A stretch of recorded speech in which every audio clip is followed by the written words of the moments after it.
सबको जय मसीह की। आइए हम वचन की ओर चलते हैं और गलातियों की पत्री 3 अध्याय खोलेंगे। गलातियों की पत्री 3 अध्याय। पिछले सप्ताह हमने गलातियों 2 अध्याय के 15वें पद से आगे देखा था, जहां हमने समझने की कोशिश की थी कि विश्वास के द्वारा धर्मी ठहराए जाने का अर्थ क्या है। और विश्वास के द्वारा धर्मी ठहराए जाने की प्रक्रिया में पौलुस हमें बताता है कि यीशु मसीह के ऊपर विश्वास करने के अलावा हमें उद्धार नहीं मिल सकता और व्यवस्था के कामों के द्वारा हम धर्मी नहीं ठहराए जा सकते। केवल यीशु मसीह पर विश्वास करने के द्वारा ही हम धर्मी ठहराए जा सकते हैं, क्योंकि व्यवस्था जो है वो पाप को दर्शाने के लिए एक दर्पण का काम करती है। और फिर वो अपना तर्क देता है कि वो किस प्रकार क्रूस पर यीशु मसीह के साथ चढ़ गया और किस प्रकार यीशु मसीह उसके जीवन में जीवित है।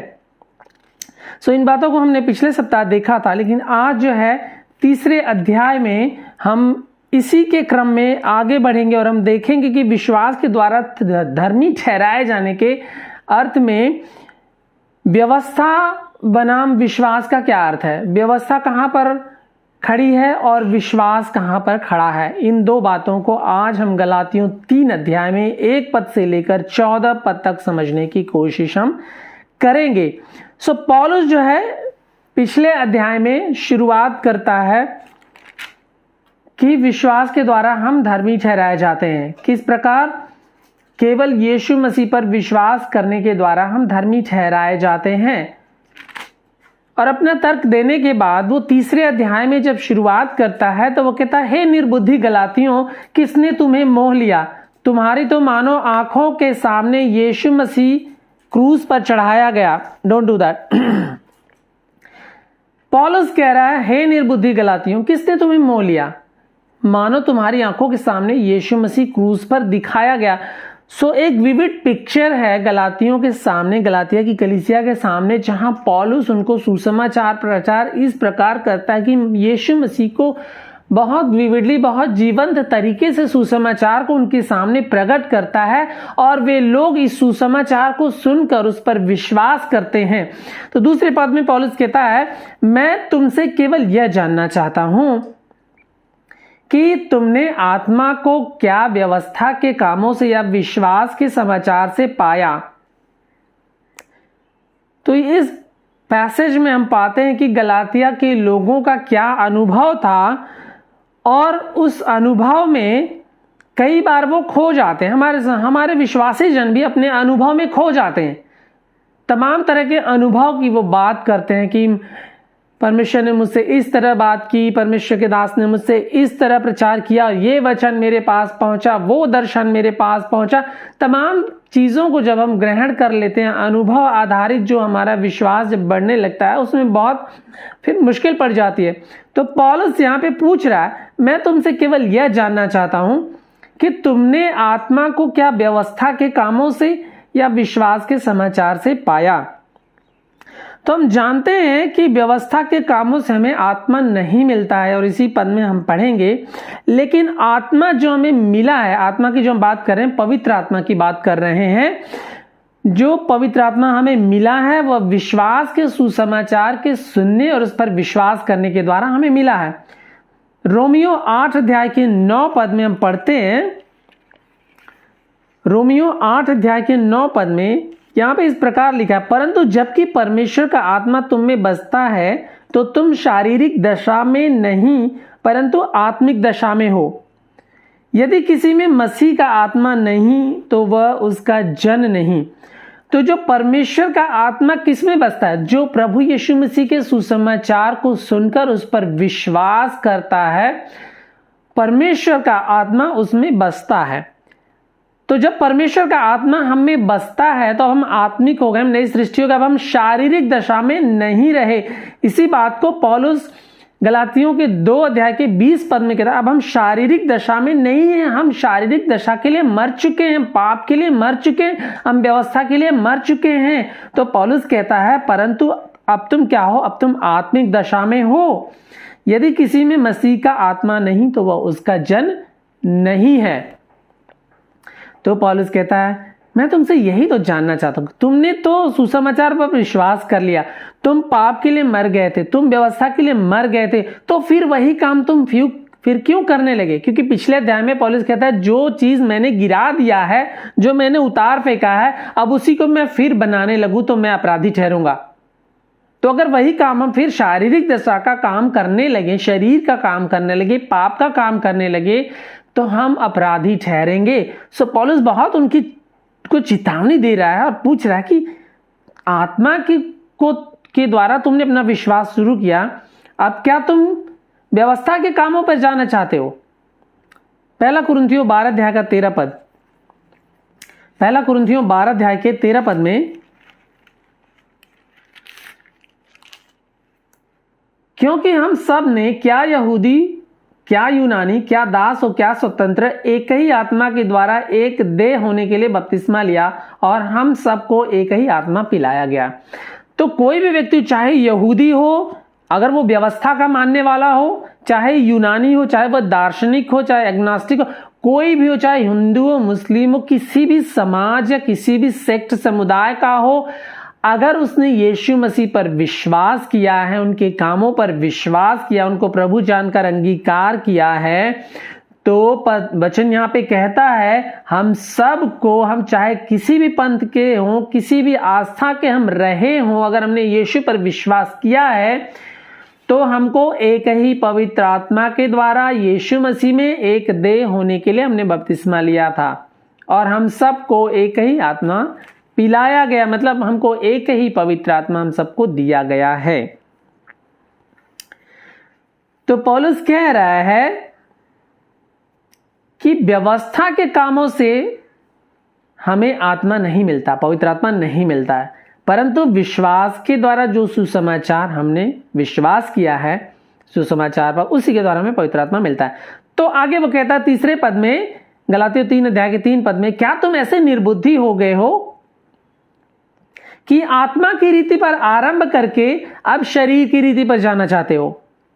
कई बार ऐसे होता है, बहुत सारे लोगों के जीवन में होता है कि हम जब सुसमाचार सुनते हैं हम बहुत एक्साइटेड हो जाते हैं। जैसे बीज बोने वाले के दृष्टांत में हम पाते हैं कि बीज बोने वाला जब गया, बीज बोने लगा, तो कुछ भूमि पर गिरे, कुछ रोड पर गिरे, कुछ पहाड़ियों में झाड़ियों में गिरे, कुछ अच्छी भूमि पर गिरे। तो लोग उत्साह से सुनते हैं, उत्साह से ग्रहण भी कर लेते हैं और परमेश्वर के पीछे चलने लगते हैं और उनको आनंद आता है, उनको मजा आता है और प्रार्थना में जाते हैं, संगति में जाते हैं, उपवास में जाते हैं, कॉन्फ्रेंसेस में जाते हैं, बाइबल स्टडीज में जाते हैं। लेकिन थोड़ा समय बीतने के बाद क्या होता है, वो धीरे धीरे जैसे उनकी शिक्षाओं में चेंजेस आती हैं, चुनौतियां आती हैं और बदलाव आता है, झूठी शिक्षाओं का प्रवेश उनके जीवन में होता है और तमाम चीज़ों को वो सब्सक्राइब कर लेते हैं, अपने जीवन में इंक्लूड कर लेते हैं जो सही नहीं है। तो क्या होता है, वो शरीर की रीति पर फिर चलने लगते हैं। बहुत सारे लोगों से मैं मिल चुका हूं जिन्होंने विश्वास किया बहुत आनंद के साथ, बपतिस्मा लिया बहुत आनंद के साथ, और आज वो कहीं भी नहीं है, ना वो कलीसिया में है, ना वो संगति में है, ना वो प्रार्थना में, उनकी बाइबलें बंद हैं और वो परमेश्वर से दूर हैं, परमेश्वर की संगति से भी दूर हैं। तो प्रभु का दास कहता है तुमने आत्मा की रीति पे तो आराम किया, क्या आप शरीर की रीति पर अंत करोगे? क्या हम विश्वास में जैसे हमने शुरू किया था, क्या हमारा प्रेम ठंडा हो गया है? क्या हम शरीर की रीति पर फिर जाना चाहते? क्या हम शरीर की रीति पर अंत करेंगे? तो फिर कहता है क्या तुमने इतना दुख व्यर्थ ही उठाया? परंतु कदाचित व्यर्थ नहीं, जो तुम्हें आत्मा दान करता है, तुम में सामर्थ्य के काम करता है, वह यह व्यवस्था के कामों से या सुसमाचार पर विश्वास करने से ऐसा करता है। तो पौलुस सवाल पे सवाल कर रहा है, क्या परमेश्वर जो है, जो तुम्हें आत्मा दान करता है, क्या वो तुम्हारे काम करने के द्वारा करता है? क्या तुम्हारे एफर्ट्स के द्वारा करता है? क्या तुम्हारे रिचुअल्स को पूरी करने के द्वारा करता है? तो पौलुस आगे उसका प्रमाण देगा कि किस प्रकार परमेश्वर हमारे साथ ऐसा करता है। तो इस पहले सेक्शन में हम देखते हैं कि गलातियों का अनुभव थोड़ा बिटर स्वीट टाइप का है। वो जो यहूदी कन्वर्टेड लोग थे वो व्यवस्था को मान तो रहे थे, यीशु मसीह को मानना चाहते थे, लेकिन वो व्यवस्था को भी साथ में लेकर चलना चाहते थे, वो व्यवस्था को छोड़ नहीं पा रहे थे। और मैं इस बात को बार बार चिता रहा हूं, बार बार बताता हूं, पिछले कई संदेशों में मैं बता चुका हूं कि हमारे विश्वासी जन भी प्रभु यीशु मसीह के पीछे तो चलना चाहते हैं, लेकिन अपने रीति रिवाजों को नहीं छोड़ पाते हैं, अपने पुराने विचारधाराओं को नहीं छोड़ पाते हैं, अपने पुराने रूटीन को नहीं छोड़ पाते। शरीर की जो दशा है, शरीर का जो काम है, पाप का जो प्रभाव उनके जीवन में, उसको वो आसानी से नहीं छोड़ पाते हैं, उनके लिए बहुत मुश्किल हो जाती है। तो प्रभु यीशु मसीह कहते हैं क्या एक ही सोते से खारा और मीठा पानी निकल सकता है? क्या एक ही व्यक्ति दो स्वामियों की सेवा कर सकता है? हम नहीं कर सकते हैं। इसीलिए हमें होल सोल प्रभु के पीछे एक मन होकर के चलना बहुत जरूरी है। तो पौलुस कह रहा है ऐसा कैसे होगा? तो 6वें पद में वो आता है और 6वें पद में हम देखते हैं कि अपने कोर पॉइंट पे कि विश्वास के द्वारा धर्मी ठहराए जाने का अर्थ क्या होता है, और व्यवस्था बनाम विश्वास की जो बात है इस पद में है उसको हम देखते हैं। तो पौलुस कहता है अब्राहम ने तो परमेश्वर पर विश्वास किया, और वो अब्राहम का उदाहरण दे रहा है। तो पौलुस कह रहा है अब्राहम ने तो परमेश्वर पर क्या किया? विश्वास किया, और यह उसके लिए धार्मिकता गिना गया। सो हम पाते हैं कि जब उत्पत्ति 12 अध्याय में पढ़ लेते हैं, उत्पत्ति 12 अध्याय में परमेश्वर ने अब्राहम को बुलाया, ठीक है, परमेश्वर ने अब्राहम को बुलाया। तब अब्राहम यहूदी नहीं था, तब अब्राहम एक अन्य जाति से आता था, और परमेश्वर ने अब्राहम से कहा अपने देश और अपने कुटुंबियों और अपने माता पिता के घर को छोड़कर उस देश में चला जा जो मैं तुझे दिखाऊंगा, और मैं तुमसे एक बड़ी जाति बनाऊंगा और तुझे आशीष दूंगा और तेरा नाम महान करूंगा, और तू आशीष का मूल होगा। जो तुझे आशीर्वाद दे उन्हें मैं आशीर्वाद दूंगा, और जो तुझे कोसे मैं उन्हें शाप दूंगा, और भूमंडल के सारे कुल के द्वारा, सारे कुल तेरे द्वारा आशीष पाएंगे। परमेश्वर कहता है इस भूमंडल के, इस पृथ्वी के सारे कुल तेरे द्वारा आशीष पाएंगे। उसका मतलब हम अभी समझ जाएंगे थोड़ी देर में। और इस बात को अब्राहम ने इस बात पर विश्वास किया। क्या लिखा है? अब्राहम ने इस बात पर विश्वास किया। कहां पे लिखा है? उत्पत्ति 15 अध्याय के 6 पद में। उत्पत्ति 15 अध्याय के 6 पद में लिखा है कि अब्राहम ने इस बात पर विश्वास किया। यहां पर इस प्रकार लिखा हुआ है उसने यहोवा पर विश्वास किया और यहोवा ने इस बात को उसके लेखे में धर्म गिना। तो अब्राहम से जो वाचा परमेश्वर ने बांधी थी उसको अब्राहम ने विश्वास किया और इस बात को परमेश्वर ने उसके लेखे में धर्म गिना। अब वहां पे अब्राहम ने तो कोई कर्म किया नहीं था, अब्राहम ने कोई एफर्ट किया नहीं था, कोई गेन करने के लिए, इस बात को पाने के लिए, इस धार्मिकता को पाने के लिए उसने कुछ नहीं किया था। सिर्फ और सिर्फ जो बात उसको बताई गई थी उस बात पर उसने विश्वास कर लिया और इस बात के लिए परमेश्वर ने उसे धर्मी ठहराया, क्योंकि उसने जीवते परमेश्वर पर विश्वास कर लिया, क्योंकि उसने परमेश्वर की वाचा पर, उसकी वाणी पर, उसके कहे हुए वचन पर विश्वास कर लिया कि परमेश्वर ने जो कहा है वो होगा। चाहे भले ही वो बूढ़ा हो, चाहे भले उसकी स्त्री बूढ़ी हो, उनके दिन निकल गए हो, लेकिन फिर भी परमेश्वर ने ये वाचा बांधी है तो वो उनके जीवन में पूरी होगी। तो पौलुस कह रहा है अब्राहम ने तो परमेश्वर पर विश्वास किया, उसने तो किसी व्यवस्था को पूरा नहीं किया, और यह उसके लिए, यह बात उसके लिए क्या ठहरी? धार्मिकता ठहरी, धार्मिकता गिनी गई। तो रोमियो के 1 अध्याय के 16 पद में बहुत पावरफुल ये वचन है, और ये मेरा one of the favourite versus मेरा है, जिसमें मैं बहुत ही उम्मीद के साथ इस वचन को मैं देखता हूं। यहां पे लिखा है क्योंकि मैं सुसमाचार से नहीं ले जाता। पौलुस कह रहा है मैं सुसमाचार से नहीं ले जाता, इसलिए कि वह हर एक विश्वास करने के लिए, पहले तो यहूदी फिर यूनानी के लिए उद्धार के निमित्त परमेश्वर की सामर्थ है। तो सुसमाचार जो गलातिया के लोगों के लिए प्रचार किया गया था वही हमारे लिए जो प्रचार किया जाता है। पौलुस कहता है हर एक विश्वास करने वालों के लिए। किसके लिए? विश्वास करने वालों के लिए। ठीक है, विश्वास करने वालों के लिए क्या है? चाहे कोई भी समाज का हो, चाहे वो यहूदी था या हो, या चाहे यूनानी हो, चाहे वो इंडियन हो, या चाहे कोई भी व्यक्ति हो, उसके लिए क्या? उद्धार के निमित्त परमेश्वर की सामर्थ है। ये सुसमाचार जो हम सुनते हैं यीशु मसीह का, कि यीशु मसीह हमारे पापों के लिए मारा गया, गाड़ा गया और मुर्दों में से तीसरे दिन जी उठा, ये जो सुसमाचार है हमारे उद्धार के लिए सामर्थ रखने वाला है। जो विश्वास करते हैं वो इसी सुसमाचार को सुन करके उद्धार पाते हैं और यीशु में वो धर्मी ठहराए जाते हैं। रोमियो 4 अध्याय के 18 से 21 पद में हम पढ़ेंगे। रोमियो 4 अध्याय के 18 से 21 पद में। और अब्राहम के उदाहरण को बखूबी पौलुस ने इस पद में बताया हुआ है। इस प्रकार पौलुस कहता है, उसने निराशा में भी आशा रखकर विश्वास किया, इसलिए कि उस वचन के अनुसार कि तेरा वंश ऐसा होगा, वह बहुत सी जातियों का पिता हो। वह जो 100 वर्ष का था और उसके मरे हुए शरीर और सारा के गर्भ की मरी हुई की दशा जानकर भी विश्वास में निर्बल नहीं हुआ। कैन यू इमेजिन कि उनकी एज जो इतनी एडवांस हो गई थी, यह बात वो जान रहा था कि उनके बच्चे नहीं हो सकते, उनकी फिजिकल कंडीशन में वो निर्बल, फिजिकली तो वो निर्बल थे, लेकिन वो विश्वास में निर्बल नहीं हुए। अब्राहम जो है वो अपने विश्वास में कमजोर नहीं हुआ और न अविश्वासी होकर परमेश्वर की प्रतिज्ञा पर संदेह किया। और ये जो यहूदी लोग थे जो कह रहे थे कि मूसा की व्यवस्था को मानना जरूरी था, ये लोग प्रभु यीशु मसीह के क्रूसिफिक्शन को, उनके मारे जाने, गाड़े जाने और मुर्दों में से जी उठने को, उनके परमेश्वरत्व को, उनके उद्धारकर्ता होने पर शायद वो संदेह कर रहे थे और लोगों को भी भ्रमित कर रहे थे। इसलिए पौलुस को ये बातें सब कहनी पड़ रही हैं। तो यहां पे पौलुस कह रहा है, वह अविश्वासी होकर परमेश्वर की प्रतिज्ञा पर संदेह नहीं किया, पर विश्वास में दृढ़ होकर परमेश्वर की महिमा की। विश्वास में दृढ़ होकर उसने क्या किया? परमेश्वर की महिमा की, और निश्चय जाना कि जिस बात की उसने प्रतिज्ञा की है वह उसे पूरा करने में समर्थ है।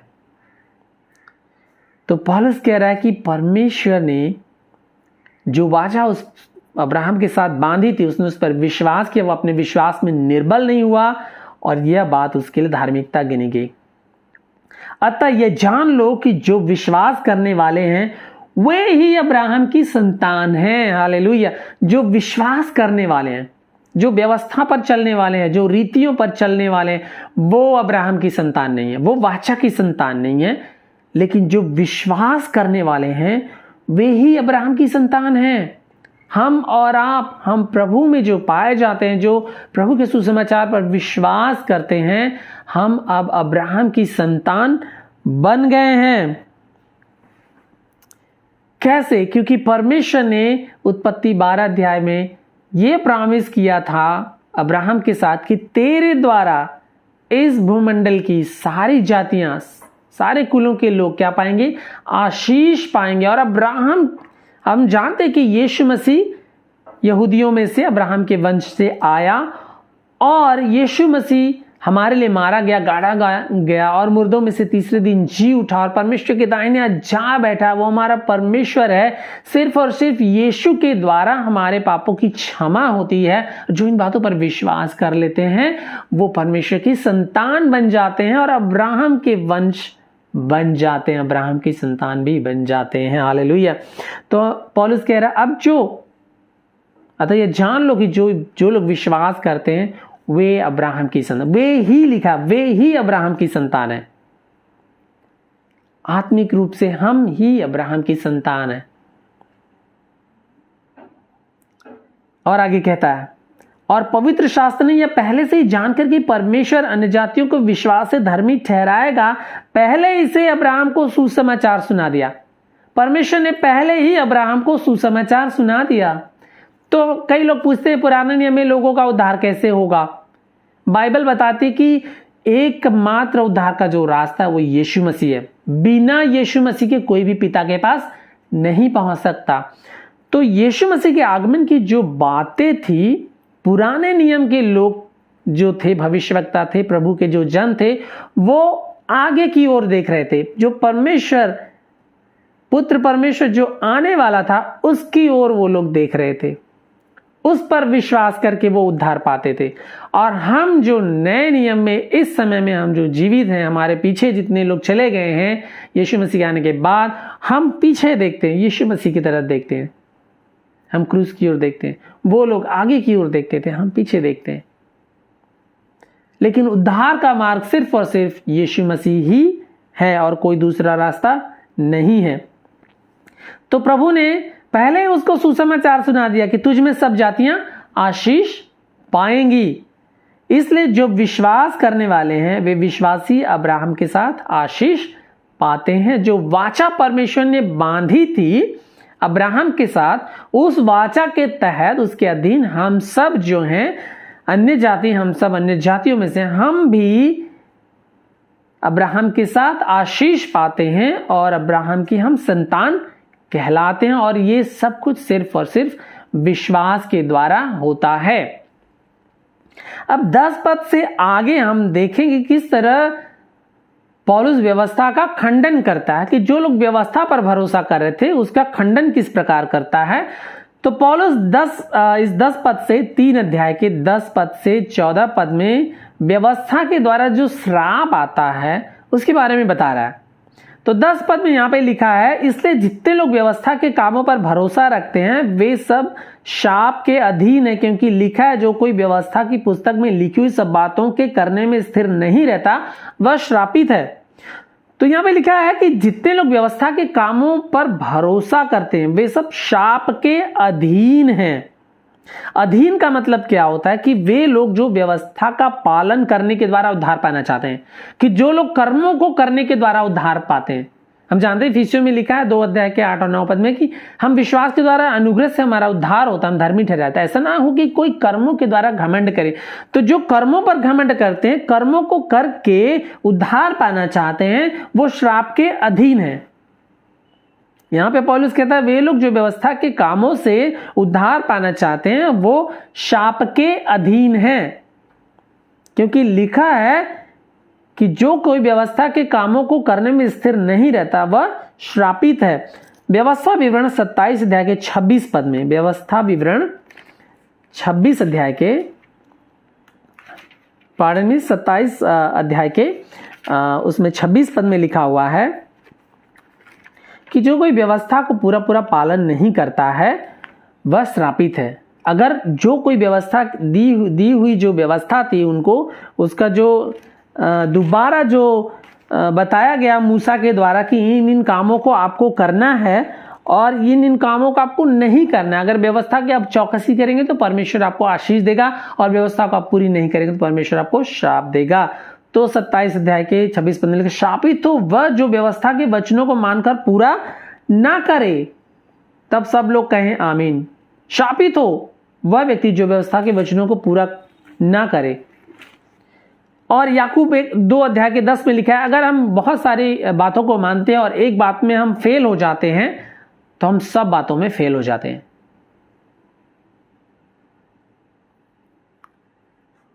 तो पौलुस कह रहा है कि जो कोई व्यवस्था के अधीन है वो श्राप के अधीन है और वह व्यक्ति श्रापित है। पर यह बात प्रकट है कि व्यवस्था के द्वारा परमेश्वर के यहां कोई धर्मी नहीं ठहरेगा, क्योंकि धर्मी जन विश्वास से जीवित रहेगा। कैसे जीवित रहेगा धर्मी जन? विश्वास के द्वारा जीवित रहेगा, व्यवस्था के द्वारा जीवित नहीं रहेगा। क्यों? क्योंकि यीशु मसीह हमारे लिए शापित हो गया। यीशु मसीह हमारे लिए शापित बना, हमें मोल लेकर व्यवस्था के शाप से छुड़ा लिया। अब यीशु मसीह ने व्यवस्था के द्वारा जो शाप उनको मिल रहा है, जिसको वो पूरी नहीं कर पा रहे हैं, परमेश्वर का जो स्टैंडर्ड है उस तक हम नहीं पहुंच पा रहे, क्योंकि सबने पाप किया और परमेश्वर की महिमा से रहित है। वी हैव फॉलन शॉर्ट, हम नीचे गिर गए, हम उस स्तर तक नहीं पहुंच सकते हैं। तो यीशु मसीह ने उस दंड को जो हमें मिलना था, पाप की मजदूरी जो मृत्यु थी, उस श्राप को, उस दंड को, परमेश्वर के उस क्रोध को यीशु मसीह ने अपने ऊपर ले लिया और हमें मोल लेकर छुड़ा लिया। मोल लेने का मतलब क्या है? मोल लेकर यीशु मसीह ने हमें छुड़ा लिया। गलातियों के 4 अध्याय के 5 पद में लिखा है, ताकि व्यवस्था के अधीनों को मोल लेकर छुड़ा ले और हमको लेपालक होने का पद मिले। प्रभु यीशु मसीह ने व्यवस्था का जो श्राप था उससे हमें छुड़ा लिया और हमें लेपालक पुत्र और पुत्रियां परमेश्वर का बना दिया। तीतुस 2 अध्याय के 14 पद में, तीतुस 2 अध्याय के 14 पद में लिखा हुआ है, यीशु ने अपने आप को हमारे लिए दे दिया कि हमें हर प्रकार के अधर्म से छुड़ा ले और शुद्ध करके अपने लिए एक ऐसी जाति बना ले जो भले कामों में सरगर्म हो। तो यीशु मसीह ने अपने आप को हमारे लिए दे दिया, हमारे लिए बलिदान कर दिया, हमारे लिए शापित वो बन गया कि हमें हर प्रकार के अधर्म से वो हमें छुड़ा ले। पहला पतरस 1 का 18 और 19, पहला पतरस 1 का 18 और 19। यहां पे पतरस इस प्रकार कह रहा है, क्योंकि तुम जानते हो कि तुम्हारा निकम्मा चाल चलन जो बाप दादों से चला आता है। कहां से चला आ रहा है? बाप दादों से चला आ रहा है हमारा निकम्मा चाल चलन। उसने तुम्हारा छुटकारा चांदी सोने और अर्थात नाशवान वस्तुओं के द्वारा नहीं हुआ, पर निर्दोष और निष्कलंक मेमना अर्थात मसीह के बहुमूल्य लहू के द्वारा हुआ। यीशु मसीह जो निर्दोष और निष्कलंक मेमना है, उसके बहुमूल्य लहू के द्वारा हमारा छुटकारा हुआ। क्योंकि परमेश्वर को एक पवित्र और निर्दोष और निष्कलंक मेमना चाहिए था जो जगत के पापों को उठा ले, वो सिर्फ और सिर्फ यीशु मसीह के द्वारा ही संभव था। और यीशु जो जगत का पाप, जो परमेश्वर का मेमना है, जगत के पापों को अपने ऊपर लेकर क्रूस पर हमारे लिए शापित हो गया। यहां पर लिखा है, जो कोई काठ पर लटकाया जाता है वह शापित है, वो हमारे लिए श्राप बन गया। यह इसलिए हुआ कि अब्राहम की आशीष यीशु मसीह में अन्य जातियों तक पहुंचे। ये सब बातें इसीलिए संभव हुई कि अब्राहम की जो आशीष है, अब्राहम के साथ जो वाचा परमेश्वर ने बांधी थी, हम अन्य जातियों तक भी पहुंचे और ये वाचा पूरी हो और हम विश्वास के द्वारा उस आत्मा को प्राप्त करें जिसकी प्रतिज्ञा हुई। जिस आत्मा की प्रतिज्ञा, जिस पवित्र आत्मा की प्रतिज्ञा परमेश्वर ने यशायाह 32, यशायाह 44, जोएल 2 अध्याय में और यूहन्ना 7 अध्याय और 14 अध्याय में की थी, उस पवित्र आत्मा को हम प्राप्त करें। तो इस उद्धार को, इस धार्मिकता को, इस पवित्र आत्मा को हम किस प्रकार पाते हैं? उस सुसमाचार पर विश्वास करने के द्वारा, व्यवस्था को पूरी करने के द्वारा नहीं पाते। तो हम यह देखते हैं कि व्यवस्था पर विश्वास भारी पड़ रहा है और व्यवस्था कमजोर पड़ रही है। क्योंकि व्यवस्था कमजोर है, विश्वास जो है प्रबल है। व्यवस्था बनाम विश्वास, व्यवस्था के द्वारा किसी का उद्धार नहीं होगा, लेकिन विश्वास करने के द्वारा उद्धार होगा। विश्वास करने के द्वारा हम धर्मी ठहराए जाएंगे। इस बात को पौलुस अब्राहम के उदाहरण से इस बात को सिद्ध करता है, इसका प्रमाण देता है कि अब्राहम के लिए उसका विश्वास धार्मिकता गिना गया और उसी अब्राहम में अन्य जातियों को भी, जैसे परमेश्वर ने उसके साथ वाचा बांधी थी कि वो सबको आशीष, सारे कुलों के लोगों को आशीष देगा, सुसमाचार हम तक, हम अन्य जातियों तक पहुंचा और उस विश्वास के द्वारा हम यीशु में धर्मी ठहराए जाते हैं और अब्राहम के हम संतान बन जाते हैं, परमेश्वर के हम लेपालक पुत्र और पुत्रियां बन जाते हैं और उस वाचा की गई पवित्र आत्मा को भी हमें परमेश्वर देता है। सो हम अपने कर्मों पर घमंड ना करें, हम कामों पर विश्वास ना करें, हम रीति रिवाजों को लेकर ना चले, लेकिन जो वचन, जो सुसमाचार हमें सुनाया गया है, उद्धार का सुसमाचार जो सिर्फ और सिर्फ यीशु पर विश्वास करने के द्वारा हमें मिलता है, उस पर हम विश्वास करके हम उद्धार पाएं, धार्मिकता पाएं और परमेश्वर के साथ हमारा मेल मिलाप हो और हम परमेश्वर के पीछे उन शरीर के कामों को छोड़ दें, व्यवस्था के कामों को छोड़कर, रीति रिवाजों को छोड़कर हम परमेश्वर के साथ, परमेश्वर की ओर, उसके अनुसार विश्वास करके उनके पीछे हम चलें। जैसे हमने शुरुआत की गर्मजोशी के साथ, एक्साइटमेंट के साथ, विश्वास के साथ, उसी तरह हम चलें। हम अपने विश्वास में मिलावट ना करें, शरीर की दशा में हम दोबारा ना जाए, वरना हम अपराधी ठहरेंगे। परमेश्वर हमारी सहायता करे, हम प्रार्थना करें। प्यारे प्रभु जी, हम धन्यवाद करते हैं इस वचन के द्वारा। प्रभु हमारी सहायता करें कि हम विश्वास पे चलते रहें, विश्वास में मजबूत हो, अपने कामों पर, शरीर के कामों पर, व्यवस्था पर, अपने रीति रिवाजों पर, हम इस संसार के दर्शनवाद पर हम विश्वास ना करें, उस पर उसमें उसको हम सुसमाचार में मिलावट ना करें, क्योंकि एकमात्र उद्धार का रास्ता यीशु मसीह है। बिना यीशु के द्वारा पिता के पास कोई नहीं पहुंच सकता और बिना विश्वास के द्वारा हम परमेश्वर को प्रसन्न नहीं कर सकते और बिना विश्वास के हमारा उद्धार भी नहीं होगा। लेकिन हम पाते हैं कि प्रभु जी, आप हमारे लिए उस श्राप को, जो श्राप व्यवस्था के द्वारा, रीति रिवाजों के द्वारा आता है, शरीर की जो दशा है, शरीर के जो पाप हैं जो हमारे जीवन में आते हैं, उन सभी को लेकर प्रभु आप क्रूस पर हमारे लिए शापित हो गए, हमारे लिए बलिदान हो गए, ताकि प्रभु जी हम विश्वास करके उद्धार पाएं और हमारा मेल मिलाप आपके साथ हो, और वो जो वाचा पवित्र आत्मा की हमारे लिए दी गई थी वो हमें मिले और ग्रांट हो। प्रभु हम धन्यवाद करते हैं। हमारे सभी भाई बहनों को आशीष दीजिए जिन्होंने वचन सुना है, जो सुनते हैं, और ये वचन बहुत सारे लोगों तक पहुंचे और लोग आशीष पाएं। प्रार्थना यीशु के नाम से मांगते हैं, आमीन।